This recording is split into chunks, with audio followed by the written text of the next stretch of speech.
ಒಂದ್ಸರಿ brush straight ಇರಬಾರ್ದು, ಸ್ವಲ್ಪ ಹಿಂಗ್ 45 ಡಿಗ್ರಿ ಆಂಗಲ್ ದಾಗ ಇರ್ಬೇಕು. ಹಿಂಗ್ ಸ್ಟ್ರೇಟ್ ಇರಬಾರ್ದು, ಸ್ವಲ್ಪ ಹಿಂಗ್ ವಂಕ್ ಇರ್ಬೇಕು. ವಂಕ್ ಇಟ್ಟಾಗ ಏನಾಗ್ತದ, ಒಸಡಿ ಒಳಗೂ ಸ್ವಲ್ಪ ಹೋಗ್ತದ, ಹಲ್ ಮೇಲೂ ಅರ್ಧ ಬ್ರಷ್ ಇರ್ತದೆ. ಅವಾಗ ಗೋಲ್ ಗೋಲ್ ತಿಕ್ಕಾಗ ಏನಾಗ್ತದ, ಎಲ್ಲ ಕೆಳಗ್ ಬಂದ್ಬಿಡ್ತು. ಗೋಲ್ ಗೋಲ್ ತಿಕ್ಬೇಕು, ಹಿಂಗ್ ಮಾಡ್ಬೇಕು, ಗೋಲ್ ಗೋಲ್ ತಿಕ್ಬೇಕು, ಹಿಂಗ್ ಮಾಡ್ಬೇಕು. ಸೇಮ್ ಎಲ್ಲ ಕಡೆ ಮೂರ್ ಹಲ್ಲಿಂದ ಸೇಮ್ ಎಲ್ಲ ಕಡೆ ಹಂಗೆ ಮಾಡ್ಬೇಕು. ಕೆಳಗಡೆನೂ ಹಾಗೆ 45 ಡಿಗ್ರಿ ಆಂಗಲ್ ಸ್ವಲ್ಪ ಅಂಕಿಟ್ಟು ಹಿಂಗಿಂಗ್ ಮಾಡಿದಾಗ ಮ್ಯಾಲ್ ಮಾಡ್ಬೇಕು, ಹಿಂಗಿಂಗ್ ಮಾಡಿ ಮ್ಯಾಲ್ ಮಾಡ್ಬೇಕು. ಅಂದ್ರೆ ತಿಕ್ಕಿದೆಲ್ಲ ಹೊರಗೆ ತೆಗಿಲಬೇಕು. ಇಷ್ಟು ತಿಳಿತಾ? ಅದಾದ್ಮೇಲೆ ಇಲ್ಲಿ ಒಳಗೆ ಬಂದಾಗ ಬ್ರಷ್ ನ ಹಿಂಗ್ ಮಾಡ್ಬೇಕು, ಉಲ್ಟಾ ಹಿಂಗ ತಿಳಿತು. ಮ್ಯಾಲಿನ ಈಗ ಈ ಜಾಗ ಎಲ್ಲ ಹಿಂಗ್ ತಿಕ್ಬೇಕು, ವರ್ಟಿಕಲ್ ಸ್ಟ್ರೋಕ್. ಆಮೇಲೆ ಒಳಗೆ ಹಿಂಗೆ ಆಂಗಲ್ ಕೊಡ್ಬೇಕು, ಈ ಹಲ್ಲಿಗೆ ಈ ಸೈಡಿಗೆ ಮತ್ತೆ ಹಿಂಗೆ ಆಂಗಲ್ ಕೊಡ್ಬೇಕು. ಆಮೇಲೆ ಇಲ್ಲಿ ಮತ್ತೆ ಸೇಮ್ ಬ್ರಷ್ ಹೆಂಗ್ ಮಾಡ್ಬೇಕು ಹೇಳಿಕಪ್ಪ ಹುಡುಗರಿಗೆ ತಿಳಿತಾ? ಈ ಕೆಳಗೆ ಮತ್ತೆ ಇದು ಹಿಂಗ್ ಮಾಡ್ಬೇಕು. ಇಲ್ಲಿ ಒಳಗದಲ್ಲ, ಇಲ್ಲಿ ಹಿಂಗ್ ಹಿಂಗ್ ಮಾಡಿ ಕೆಳಗ ಇಲ್ಲೇ ಅಕ್ಕ ಒಳ ಭಯ. ಆಮೇಲೆ ಮತ್ತೆ ಒಳಗೂ ಸೇಮ್ ಹಿಂಗೆ ತಿಳಿತಾ? ಈಗ ಇದು ಎಷ್ಟು ನಿಮಿಷ ಮಾಡ್ತೀರಿ? 2 ನಿಮಿಷ ಮುಗಿಸ್ಬೇಕು. ಆಮೇಲೆ ಬ್ರಷ್ ಮಾಡೋದಕ್ಕೆ ಮುಂಚೆ ಏನ್ ಮಾಡ್ತೀರಿ? ಕೈ ತೊಳ್ಕೋಬೇಕು. ಫಸ್ಟ್ ಬ್ರಷ್ ತಗೋಬೇಕು, ಬ್ರಷ್ ನ ತೊಳಿಬೇಕು. ಅದಾದ್ಮೇಲೆ ಶೇಂಗಾ ಕಾಳು ಬೀಜ ಅಷ್ಟು ಪೇಸ್ಟ್, ತುಂಬಾ ಸೋರಣ ಪೇಸ್ಟ್ ಹಾಕ್ಬಾರ್ದು, ಎಷ್ಟು ಇಷ್ಟೇ ಅರ್ಧ ಹಾಕೊಂಡು ಪೇಸ್ಟ್ ಏನ್ ಮಾಡ್ಬೇಕು, ಬ್ರಷ್ ಮೇಲೆ ಹರಡಿಸ್ಬೇಕು, ಸ್ಪ್ರೆಡ್ ಮಾಡ್ಬೇಕು. ಸ್ಪ್ರೆಡ್ ಮಾಡಿ ಬ್ರಷ್ ಸ್ಟಾರ್ಟ್ ಮಾಡ್ಬೇಕು. 2 ನಿಮಿಷ ಮಾಡಿದ್ಮೇಲೆ ಏನ್ ಮಾಡ್ತೀರಿ?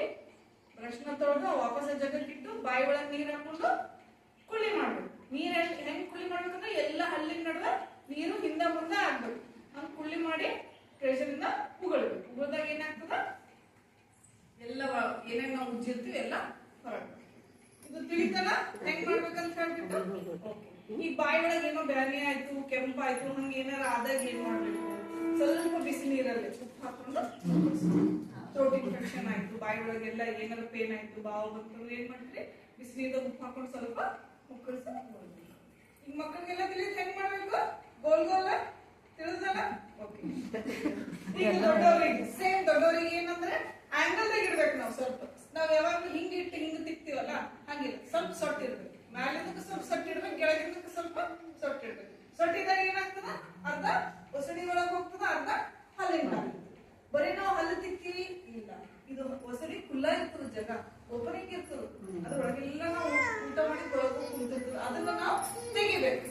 ಅದನ್ನ ತೆಗಿಲ್ಲ ಅಂದ್ರೆ ಏನಾಗ್ತದ, ಒಸಡಿ ಕಾಯಿಲೆ ಚಾಲು.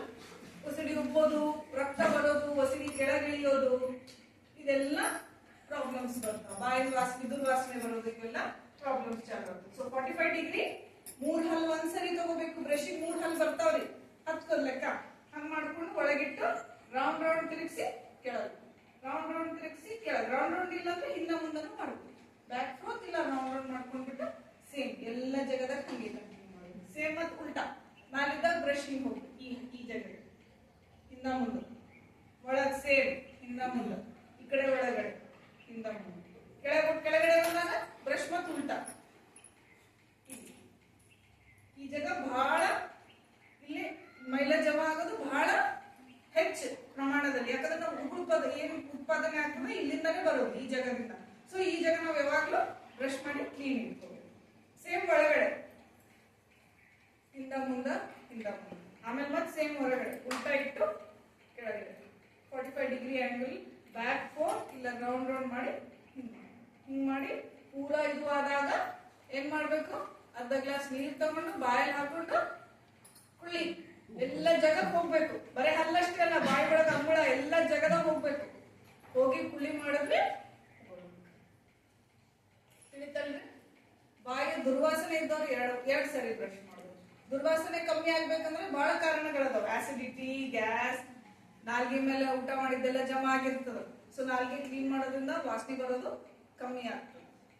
ಬಾಯಿ ಮುಕ್ಕಳಿಸಿ ಉಗುಳೋದ್ರಿಂದನೂ ವಾಸನೆ ಬರೋದು ಕಮ್ಮಿ ಆಗ್ತದೆ. ಈಗ ಬಾಯಲ್ಲಿ ವಾಸನೆ ಬರೋದು ಬಹಳ ಕಾಮನ್ ಆಗದ. ಅದನ್ನ ನೀವು ಹೆಂಗ್ ಇದು ಮಾಡ್ಕೋಬೇಕಂದ್ರೆ ಟಂಗ್ ಕ್ಲೀನ್ ಮಾಡ್ಕೋಬೇಕು. ರಾತ್ರಿ ಮಲ್ಗೋಕಿನ ಮುಂಚೆ ಏನಾಗ್ತದೆ, ರಾತ್ರಿ ನಾವು ತಿಂದಾಗೆಲ್ಲ ನಾಲ್ಗೆ ಮೇಲೆ ಜಮಾ ಆಗಿರ್ತದೆ.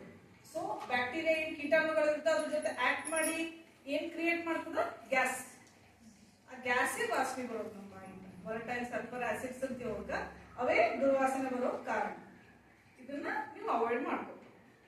ತಿಳಿತಲ್ರಿ? ಈ ಬ್ರಷಿಂಗ್ ಟೆಕ್ನಿಕ್ ಎಲ್ಲರೂ ಹಿಂಗೆ ಮಾಡ್ತಿರಲ್ಲ ಮಕ್ಕಳು ನೀವು